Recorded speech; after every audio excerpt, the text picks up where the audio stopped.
Can Alshon Jeffrey notch his third 200-yard game against one of the league's worst defenses? And can Tony Romo find a way to not play like Tony Romo in December? These questions and more answered on the War Room's Monday Night Football preview.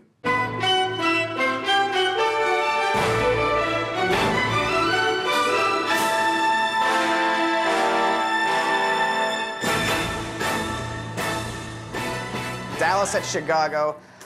Weather's going to be 18 degrees at kickoff.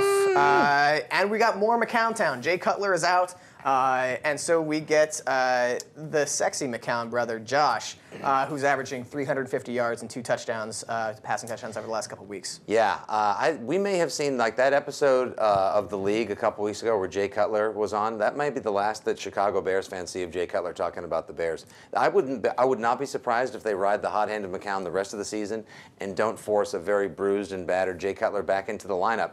And McCown's been great. And what's interesting is he's been able to develop chemistry and rapport with all 3 of his targets. Yeah. He's had great weeks with Alshon Jeffrey. He's had big weeks with Brandon Marshall. And consistently, Martellus Bennett has been a terrific option and as well. And Matt Forte's still getting his, too. It's just that their defense stinks. Bears are a delightful addition to the, if you're a fantasy owner. All the touchdowns go to 4 players. And it's not spread out. You don't, like, everyone's good. You can start them all. There's been like 1 week where Brandon Marshall got less than 5 points. Yeah. And that was the last week. Who I like in this game, both the running backs. DeMarco Murray going up against the worst run defense in the NFL. 150 yards a game, right? 150 yards per game. And then Dallas. Dallas gives up the most yards from scrimmage to running backs.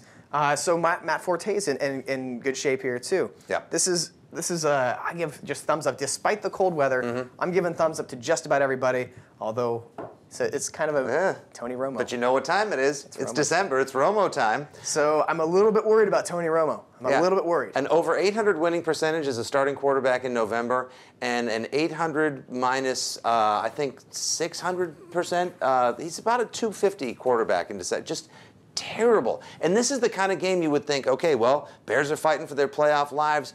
Both defenses kind of stink. That offense is just a little bit better. There's every reason to think that they should come in and win. Does Romo play well enough to validate you starting him this week as a QB1 option? Does he not Romo it up in the 4th quarter and live in the cliche? You know what? I'm not buying the narrative. I say go ahead and start Tony Romo. This might be, I would say, next to Philadelphia, Detroit, this is the fantasy all-start of the week. Start the running backs, start the quarterbacks, start all the receivers. This gets 2, right there. This is the War Room family circle of trust. Get in there. You guys just get right in there. I think that was... no, that's the circle of trust. Like, that's why we're guaranteed. You want them to get in there? No, I want them just get in the circle of trust. You guys get in there and get that win. There you go. Monday Night Football.